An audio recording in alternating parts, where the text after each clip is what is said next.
wabarakatuh. Kembali lagi bersama saya Arnitia Permana dalam kelas Arnitia. Kali ini kita masih akan melanjutkan materi kelas 8 tentang drama dengan KD yang berbeda. Oke, setelah ini akan Ibu bacakan KD dan tujuan pembelajaran pada pertemuan hari ini. KD atau kompetensi dasar pada pertemuan hari ini adalah KD 3.16, yaitu menelaah karakteristik, struktur, dan kaidah kebahasaan dalam teks drama yang berbentuk naskah atau pentas, serta KD 4.16, yaitu menyajikan drama dalam bentuk pentas atau naskah. Tujuan pembelajarannya adalah kalian mampu menelaah karakteristik, struktur, dan kaidah kebahasaan dalam teks drama, dan kalian mampu menyajikan drama dalam bentuk pentas ataupun naskah. Baik, langsung saja kita mulai penjelasan mengenai materi tentang struktur teks drama.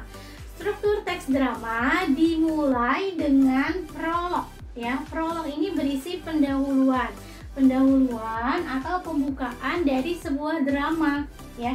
Jadi dalam prolog ini biasanya yang mengisahkan adalah dalang atau tukang cerita, atau bisa juga disebut narator. Dia mengisahkan tentang gambaran tokoh atau pemain, gambaran latarnya, waktu, tempat, dan suasana. Misalnya, suatu ketika terdapat sebuah keluarga. Keluarga itu sedang berada di ruang makan. Mereka sedang asik berbincang. Oke, jadi gambaran awal dari sebuah teks drama. Lalu setelah itu dilanjutkan dengan struktur yang kedua. Baik, struktur yang kedua dari teks drama setelah prolog yang tadi diceritakan oleh narator, dalang atau tukang cerita, selanjutnya adalah dialog. Oke, jadi tadi sudah digambarkan ada sebuah keluarga yang sedang makan di ruang makan.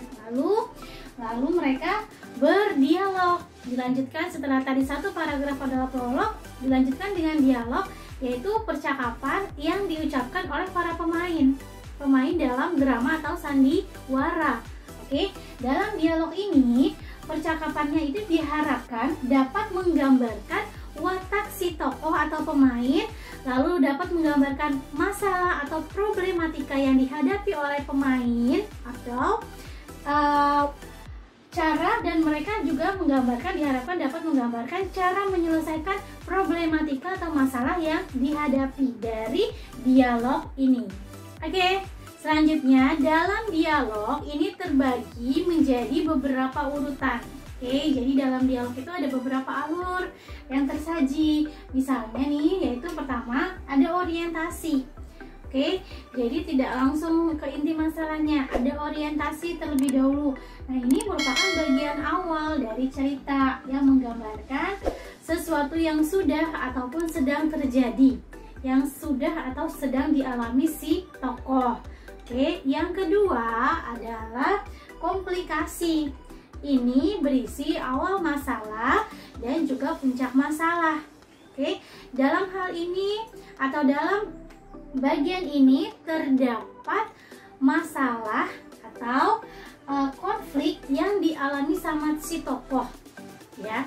Bisa berupa halangan-halangan yang dihadapi sama si tokoh untuk mencapai tujuan, rintangan-rintangan, atau gangguan-gangguan yang dialami si tokoh.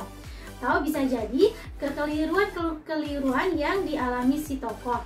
Oke, nah ini ada di dalam komplikasi. Dalam komplikasi ini kita juga bisa mengetahui watak si tokoh. Akan terlihat mana yang termasuk protagonis, mana yang termasuk antagonis, mana yang tritagonis. Akan terlihat juga mana yang termasuk tokoh sentralnya atau tokoh yang menggerakkan ceritanya siapa. Oke. Nah, yang ketiga, dalam dialog ada juga yang disebut sebagai resolusi. Resolusi ini merupakan bagian akhir dari si drama nih, atau dari dialognya, bagian akhir. Bisa berupa penyelesaian terhadap masalah yang dihadapi oleh tokoh.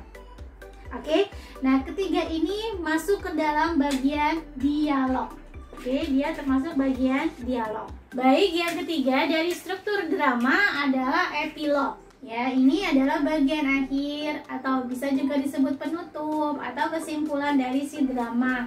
Nah, ini berfungsi untuk menyampaikan inti ceritanya, inti cerita atau inti sari dari cerita drama atau maksud dari dramanya itu apa, disampaikan dalam epilog.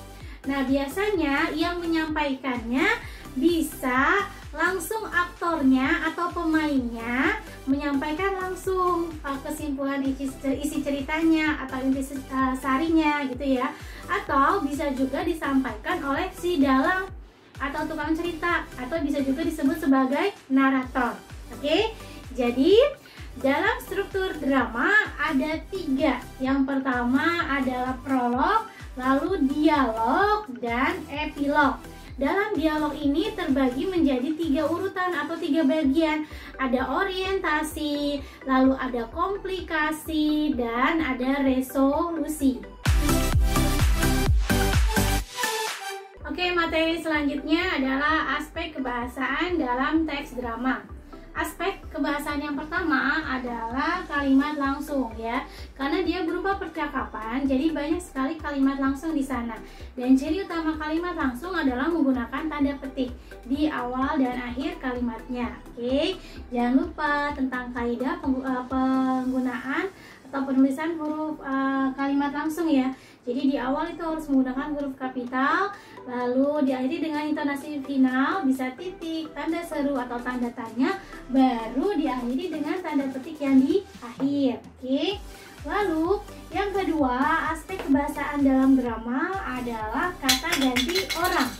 Oke, kata ganti orang ini yang pertama nih, jenisnya ada orang pertama, orang kedua, dan orang ketiga. Nah, ini terbagi lagi nih, ada kata ganti orang tunggal dan jamak. Tunggal ini contohnya untuk orang pertama tunggal adalah saya. Orang pertama tuh saya, kita gitu ya. Saya, aku, tuh hamba. Nah, ini adalah orang pertama tunggal. Orang pertama jamak berarti lebih dari satu. Contohnya adalah kami, kita. Ayo kita pergi ke sana. Kami ingin bertemu dengan Anda. Oke, jadi ini adalah jamaknya atau lebih dari satunya. Lalu kata ganti orang yang kedua, orang kedua ini terbagi lagi menjadi tunggal dan jamak. Orang kedua tunggal adalah kamu. Jadi ketika saya itu orang pertama pasti sedang berbicara dengan kamu atau Anda. Oke, jadi lawan bicara kita adalah orang kedua. Oke, nah orang kedua tunggal Anda atau kamu. Sedangkan orang kedua jamak adalah kalian. Misalnya nih, ibu sedang mengajar, ya. Ibu ingin menyampaikan atau saya ingin menyampaikan kepada kalian. Nah, kalian ini sebagai orang kedua yang sedang ibu ajak bicara. Oke, orang kedua jamak karena kalian lebih dari satu. Oke, selanjutnya adalah orang ketiga. Orang ketiga ini juga terbagi menjadi 2, jamak dan tunggal. Tunggalnya adalah dia. Jadi aku, kamu sedang berbicara, lalu dalam pembicaraan kita membicarakan tentang dia. Oke, jadi dia itu tidak terlibat dalam pembicaraan kita karena dia adalah orang ketiga. Oke, nah ini untuk tunggalnya. Jamaknya apa? Mereka. Kan menyebut cucu juga dia. Oke, mereka. Kalau kamu kan kamu gitu ya. Kita saling berhadapan gitu. Oke, ini adalah pembagian dari kata ganti orang. Oke, selanjutnya adalah aspek kebahasaan drama yang ketiga, yaitu kata sapaan. Jadi karena dia bentuknya banyak dialog, pasti banyak sekali kata sapaan. Ya, misalnya, apakah kamu sudah makan, Dik? Nah, Dik itu maksudnya adik nih ya. Oke, lalu ada kata ibu, gitu menyapa ibu, anak, nak, itu ya bapak. Itu maksudnya kata sapaan. Dan hal yang harus diingat adalah saat kalian menulis kata sapaan yang memang benar-benar mengajak berbicara pada orang tersebut, berarti kata sapaannya menggunakan huruf kapital walaupun dia ada di akhir kalimat. Apakah kamu sudah mengerjakan ini, nak?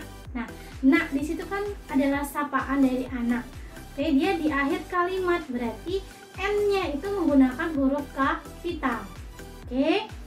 Yang selanjutnya adalah konjungsi temporal atau kata hubung penanda waktu. Banyak sekali digunakan dalam teks drama atau naskah drama. Contohnya adalah kata sebelum, sekarang, setelah itu, semenjak, lalu, kemudian, itu ya. Contoh dari konjungsi temporal yang menandakan waktu. Oke. Yang kelima adalah kata kerja. Oke, kata kerja ini biasanya cirinya dia menggunakan imbuhan me atau ber. Oke, atau bisa juga kata dasar yang memang bermakna melakukan sesuatu. Kan kata kerja itu adalah kata yang melakukan sesuatu yang aktif gitu ya, melakukan sesuatu. Oke, dia adalah kata kerja. Nah, tambahan lagi nih, selain me, ber, itu juga ada kata di. Nah, imbuhan di ya. Oke, ini juga termasuk kata kerja karena me ini aktifnya, di adalah pasifnya, kalimat pasifnya, tapi sama-sama berupa kata kerja. Oke. Yang keenam adalah kata sifat. Kata sifat bagaimana cara membedakannya dengan kata kerja? Kalau kata sifat biasanya bisa kita tambahkan dengan kata sangat. Oke, atau kata terlalu. Misalnya nih, bersih ya. Bersih itu sangat bersih, terlalu bersih. Tapi kalau kata kerja nggak bisa kita tambahkan dengan kata sangat atau terlalu. Misalnya makan, makan kan kata dasar tapi bermakna kata kerja, melakukan sesuatu. Oke, sangat makan, terlalu makan kan nggak bisa ya. Berarti dia adalah kata kerja. Nah, kalau yang kita bisa tambahkan dengan kata sifat sangat dan terlalu, berarti dia merupakan kata sifat. Itu cara membedakannya. Oke, dan kata sifat ini berupa opini. Bersih, bersih itu kan opini ya. Menurut siapa bersih? Oke, adakah standar yang benar-benar baku untuk bersih? Itu kan, menurut saya bersih seperti ini. Ada juga yang ini kurang bersih, harusnya seperti ini.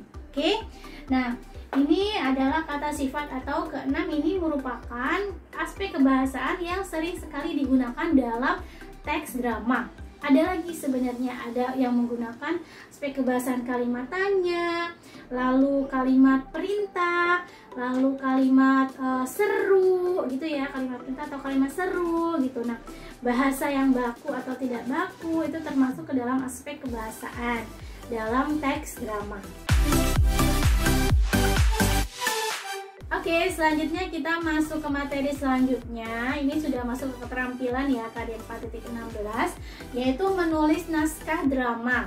Nah, kalau menulis naskah drama ini sebenarnya kalian sudah setengah jalan, karena dalam hal ini kalian diminta untuk menulis naskah drama dari karya yang sudah jadi, sudah ada. Kalian tidak perlu mengarang dari awal lagi karena sudah ada karyanya, entah itu novel atau cerpen, jadi sudah ada idenya, sudah ada tokohnya, sudah ada alurnya, settingnya juga sudah ada. Tinggal kalian kembangkan menjadi sebuah dialog ya, dengan cara yang pertama adalah kalian harus menguasai dulu cerpen atau novelnya, kalian baca dulu, lalu setelah itu kalian tulis ya, kalian tulis tokoh-tokohnya siapa saja yang terlibat. Oke, terus jenis tokohnya juga langsung ditentukan, yang mana yang protagonis, yang mana yang antagonis, yang mana yang tritagonis ya, yang mana yang sebagai penggerak cerita, siapa nih tokoh sentralnya. Oke, setelah itu kalian tuliskan hal-hal pentingnya, hal-hal penting yang akan menjadi orientasi, komplikasi, dan resolusi. Oke, lalu sudah hal-hal penting sudah kita dapatkan, sudah kita temui gitu ya, temukan, lalu kalian bisa langsung membuat naskah dramanya. Jangan lupa harus sesuai dengan strukturnya. Jadi harus ada epilog, harus ada prolog, prolog ya, satu paragraf atau beberapa kalimat di awal, lalu dilanjutkan dialog. Dan jangan lupa dalam dialog itu ada orientasi, ada komplikasi, ada resolusi. Dan di dalam dialog itu juga jangan lupa ada wawancang ya. Wawancang ini adalah dialog yang diucapkan, dan ada keramagung atau petunjuk laku, petunjuk perilaku yang harus dilakukan sama si tokoh kalau memang naskah kalian akan dipentaskan. Oke.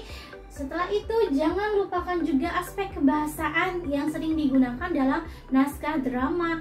Misalnya tadi menggunakan kata sapaan, kalimat langsung, konjungsi temporal gitu ya, dan lain sebagainya. Itu jangan lupa untuk diperhatikan. Nah, itulah cara dalam menulis naskah drama yang sudah ada bentuk karyanya. Oke, yang terakhir dari pembahasan materi ini adalah mementaskan drama. Cara mementaskan drama. Yang pertama adalah kalian melakukan pembedahan terhadap isi naskahnya. Jadi, kalian baca naskahnya ya, kita bedah gitu. Apa saja sih dalam naskah itu terdapat apa saja gitu. Supaya kita semua mengerti maksud dari si naskah. Lalu setelah itu ke reading. Semua pemain yang terlibat ya, semua orang yang terlibat dalam pembuatan naskah itu melakukan reading, membaca naskah itu. Oke, walaupun dia sebenarnya adalah sutradaranya atau nanti yang pengatur musiknya, pengatur cahayanya, make upnya, semua melakukan reading supaya paham terhadap isi naskah. Dan bisa jadi ketika pelaksanaan reading ini akan muncul bakat-bakat baru. Oh, yang tadinya misalnya tokohnya akan diperankan oleh si A akan berubah ketika proses reading itu. Oke, akan terlihat nih bakatnya. Oke, terus yang ketiga baru kita melakukan casting. Casting ini pemilihan pemain atau aktor dalam pementasan drama nanti. Oke, lalu setelah itu castingnya sudah ada, kita sudah dapat pemainnya, kita akan langsung mendalami peran yang kita dapat sambil sutradara mengatur blocking. Blocking itu maksudnya adalah posisi si pemain, kapan dia harus masuk, ya masuknya dari mana, keluarnya dari mana, lalu saat dia berdialog kira-kira dia harus berada di mana. Oke, dan blocking itu juga digunakan atau difungsikan untuk supaya saat mereka pentas, benar-benar pentas di atas panggung, tidak ada pemain yang membelakangi panggung atau membelakangi penonton. Oke, jadi kita sudah paham nih, kita posisinya di mana, masuk dari mana, keluar kemana gitu ya. Oke, yang keenam adalah running. Jadi sudah paham posisi kita, dialognya juga sudah didalami, bahkan sudah dihafal gitu, sudah didalami lagi perannya. Kita akan melakukan running atau latihan secara intensif sambil menyiapkan properti yang mendukung latar, waktu, tempat, dan suasana gitu. Terus sambil menyiapkan musik pengiringnya, sambil menyiapkan lighting atau pencahayaannya gitu ya, sambil juga menyiapkan kostum yang akan dipakai oleh pemain dan make up. Make up di sini adalah make up karakter. Memang mungkin ada yang menggunakan make up fantasi ya, karena mungkin tokohnya memang tokoh biasa gitu, misalnya sebagai seorang artis gitu, jadi make upnya make up fantasi. Tapi kalau memang tokohnya tidak sesuai dengan kenyataan kita, misalnya kita menjadi orang yang lebih muda atau orang yang lebih tua, atau misalnya peran kita sebagai perempuan, kita sebenarnya perempuan lalu diminta untuk berperan sebagai pria gitu, seperti yang Sampek Engtai itu. Nah, kisah Sampek Engtai, nah si Engtai itu kan dia menyamar menjadi laki-laki. Nah, gimana nih kostumnya, gimana make upnya gitu. Oke, lalu ini semua sudah disiapkan, baru kita bisa mulai gladi resik. Nah, sebelum pementasan usahakan gladi resik. Gladi resik ini sebenarnya kalau gladi resik memang yang sudah benar-benar rapi gitu ya. Ada juga yang namanya gladi kotor. Jadi sebelum masih awal-awal dipentaskan dari awal sampai akhir, baru nanti gladi resik. Nah, setelah gladi resik itu kita akan tahu nih di mana kekurangan kita, apa yang mesti ditambah, apa yang mesti harus diperbaiki. Baru setelah itu kita lakukan pementasan. Oke, semuanya sudah siap, karena kalau drama ini harusnya itu benar-benar secara alami, benar-benar seperti kenyataan. Jadi semua propertinya itu sangat mendukung, semua orang yang terlibat juga sangat mendukung. Oke? Baiklah, setelah kalian menyaksikan penjelasan dari Ibu, semoga kalian bisa memahaminya dengan baik. Seperti biasa, kita akan melaksanakan latihannya secara mandiri setelah ini. Demikian pembelajaran hari ini, semoga dapat dipahami dan bermanfaat. Wassalamualaikum warahmatullahi wabarakatuh.